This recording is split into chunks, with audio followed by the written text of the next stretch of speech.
certainly the black kids who are growing up today have a higher material standard of living than I had. The difference was that the schools were good when I came along. They were especially good in New York at that time, hard as that is to believe. But the kids who grew up in that same place where I lived, they will not get that same education. Now that can be blamed on somebody, but it has very little to do with what happened 100 or 200 years ago.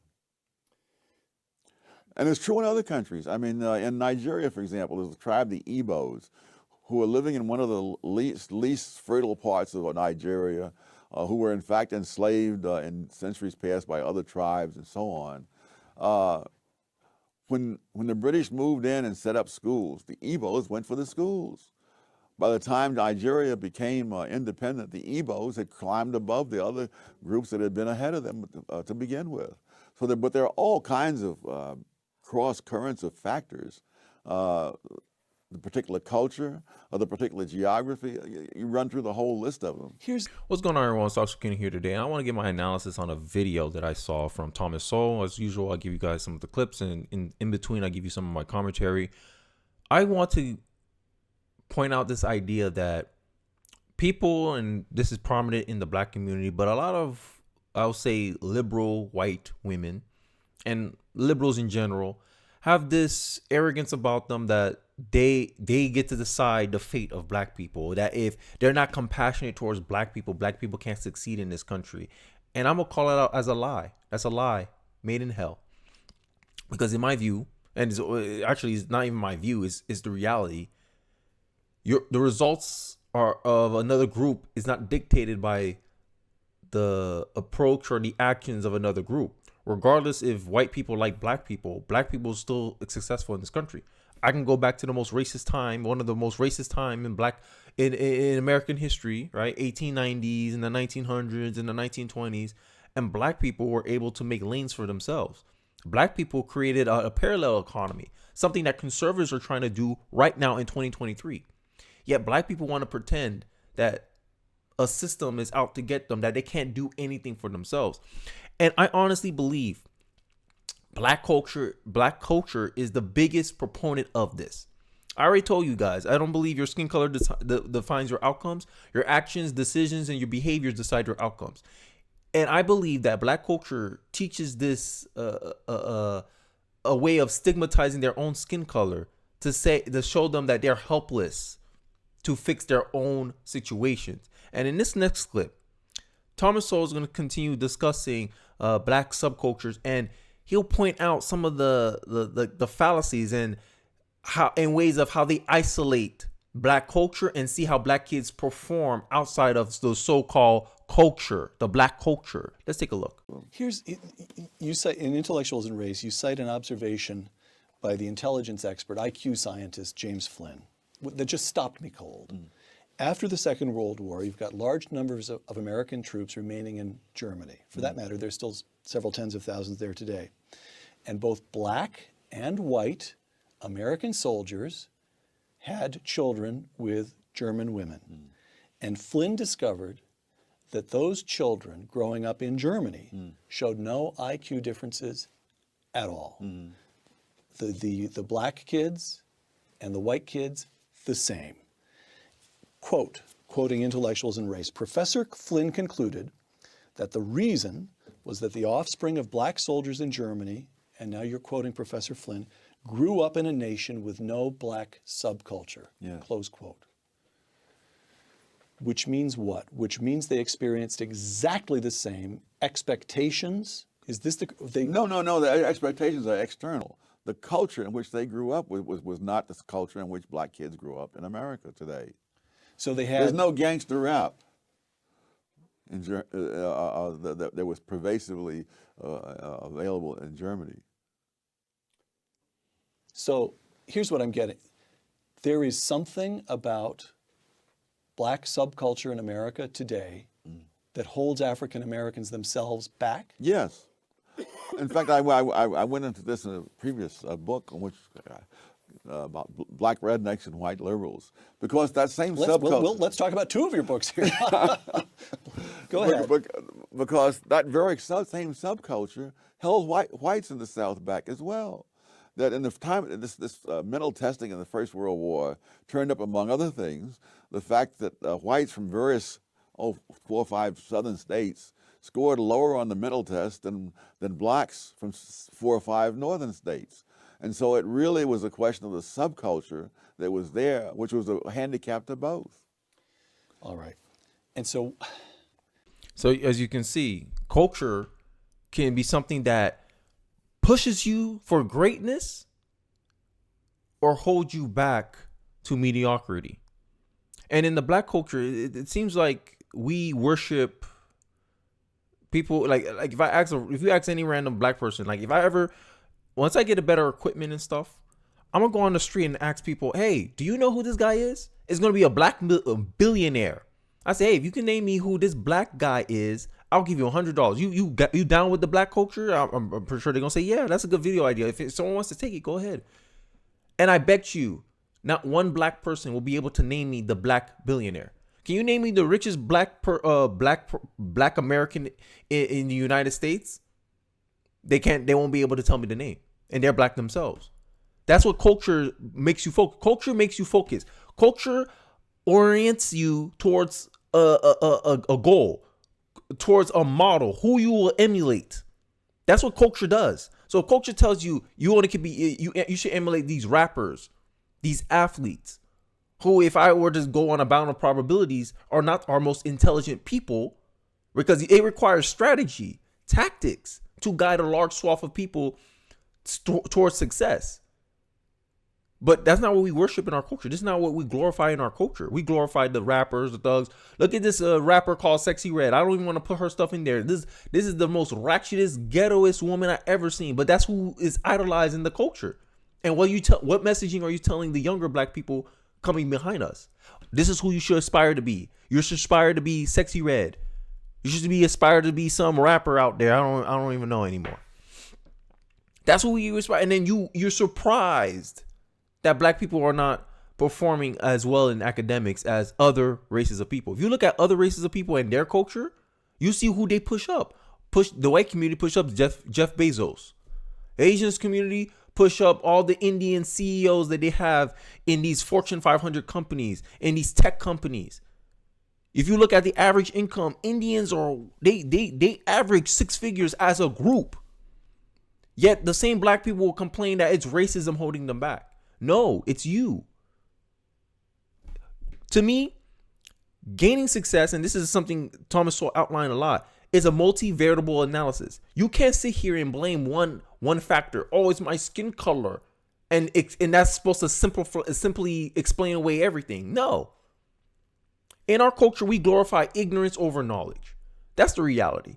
And he showed you in the last clip that I showed you of Thomas Sowell. Thomas Sowell explains how redneck culture was the same thing. They glorify ignorance over knowledge. And look what, and it hurt them. They had a lower IQ than black people in the North. But then some people, when I put on my video about me, Thomas Sowell debunking genetic determinism by IQ, people are in here fighting me in the comment section talking about, no, black people have on average a lower capacity for knowledge and information. That's cap. That's a cope. Because all I did was change the geographical location. Hey, northern blacks versus southern whites. Southern whites had a lower IQ.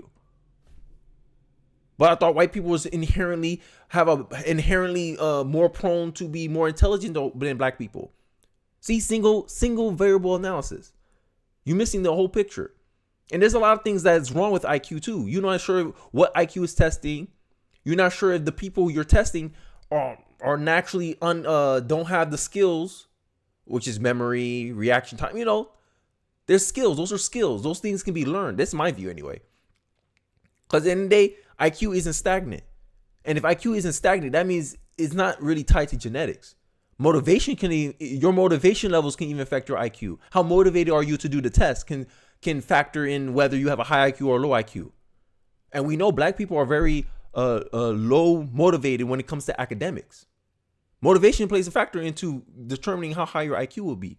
But people want to take IQ tests as gospel and say, see, this proves that black people are genetically inferior to white people when it comes to intelligence.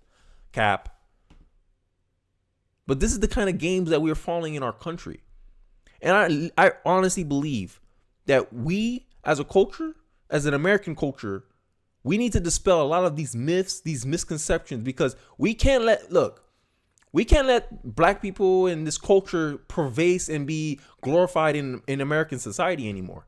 I think it's time that black culture gets some pushback. And if I'm one of the leading voices against it, so be it. But I honestly think that this needs to change. This culture needs to change.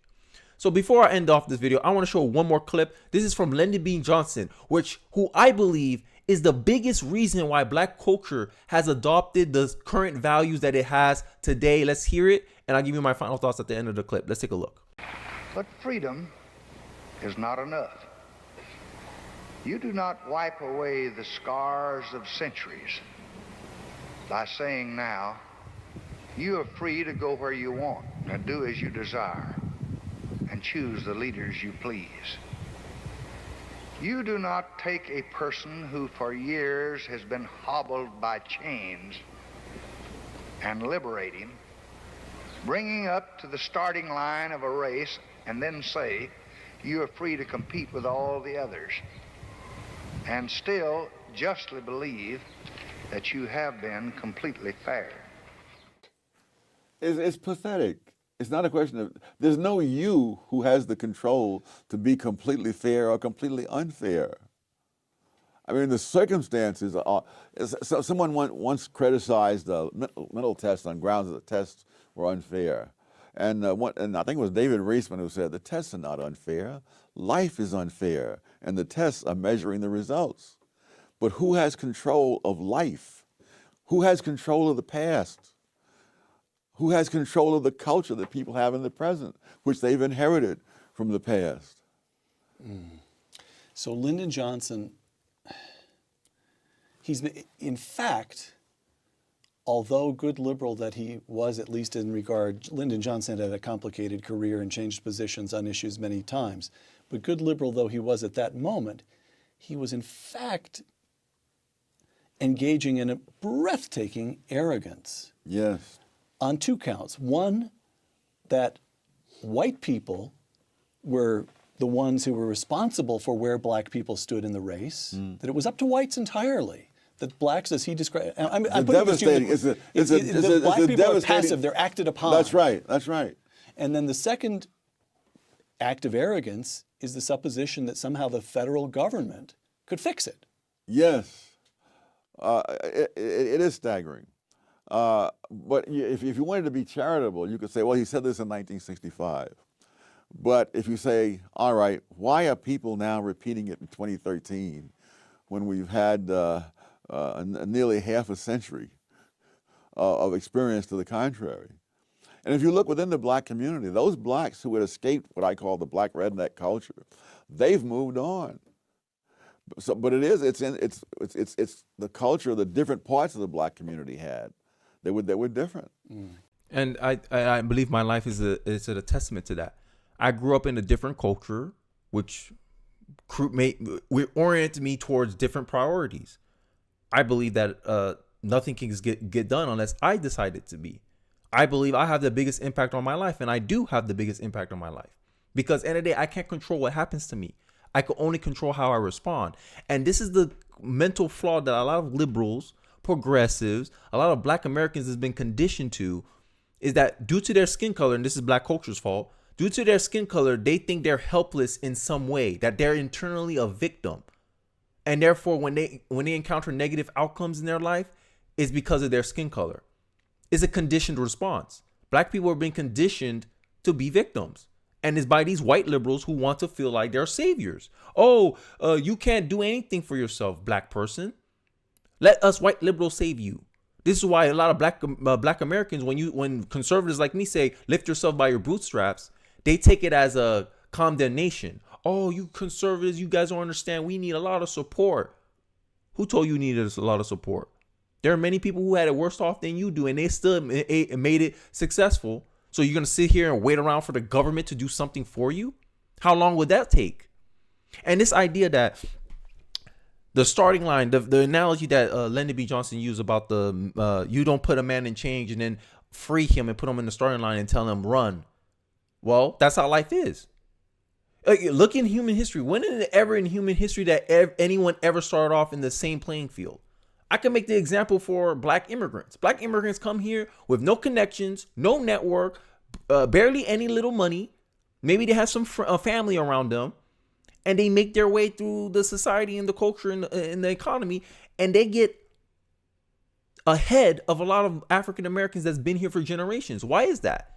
Because if we're taking Lyndon B. Johnson's analogy at face value, the fact that African Americans been here for generations should give them a leg up compared to black immigrants that come here to this country. But we see the opposite is true. When black immigrants come over here, they take over. In one generation, they change their life. Look at DJ Academics.